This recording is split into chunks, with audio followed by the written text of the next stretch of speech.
Howdy, folks. I'd like to welcome you aboard the I Paint Creatures Creature Submarine. And today I'm showing you speed paints from my archives, and I'm working on a bunch of magnets. And I love doing these little magnets, make all these little creatures and sell at art fairs. And they're all remedies. They're all to remind you when you go to get a snack or you go to cook your meals that there's a creature there that reminds you of something. And this is a MATSU. That is the mouse creatures in the story of MATSU. They're yokai, strange inspirators. And today I'd like to talk to you about a quote that is voiced and focused on intuition. And this quote is an anonymous quote.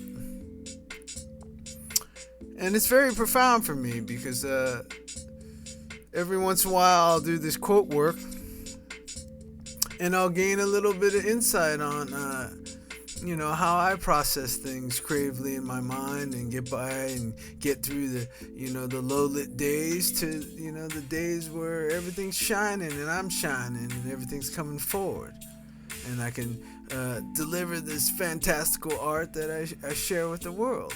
And so the quote is, there is a voice that doesn't use words. Listen. And it's by Anonymous, so it's a universal truth. And what I gained from choosing this quote today, I'm a wordsmith. I love poetry and storytellings, and I believe there's only two things on this planet that really make you original and make you yourself, is the frequency your voice vibrates at, and how you arrange symbols, language symbols, into your own stories and poems and your own communication to deliver what's going on inside of us all. So I always kind of annotated it to words, right? And this one says basically there's a voice that doesn't use words. Listen. And that brings a whole dimension of listening to my intuition, because now I will listen more to the feeling behind it and not try to define it so much with words so it's so rigid, and just feel if that's the right feeling and everything. Because sometimes I will also let my intuition speak through, what Mr. Tom Petty, the singer-songwriter, once told me that I gain a lot of knowledge. He's like, as artists, we listen to the cosmic radio. We tune in and we get the songs and the certain poems or lyrics or creative words, and we put them together out there, because we just tuned into the cosmic radio. It's the same thing. Brian Froud, the creature illustrator for the concept creature illustrator for the Labyrinth and the Dark Crystal, he talks a lot about the second sight. He doesn't necessarily talk about the third eye, but he talks about the second sight, and artists and creators like me have the second sight because we can see into dimensions that are not like in outer space or way out there, just right here in reality. And we can see like fantastical little cookie creatures like this guy flying around eating his little sugar cookie. And I always do a lot of these creatures all symbolic, right? Because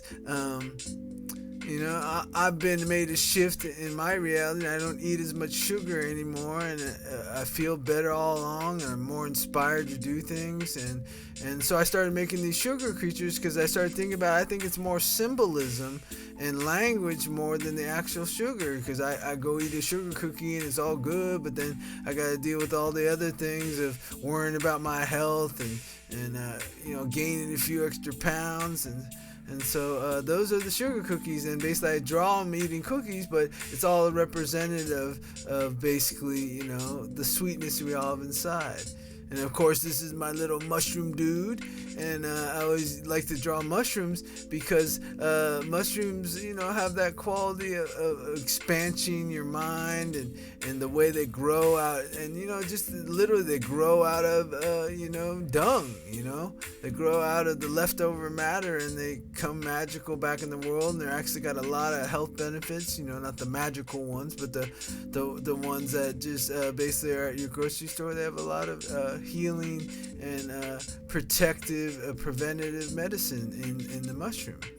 And so overall, this quote, there is a voice that doesn't use words, listen, and it's a lot of just feeling it. And I think where we can use words is think from, you know, go to what we desire more than how it's going to take to get there, and then listen to that voice, and that voice will you know, give you a feeling of left or right, and not necessarily is totally specific.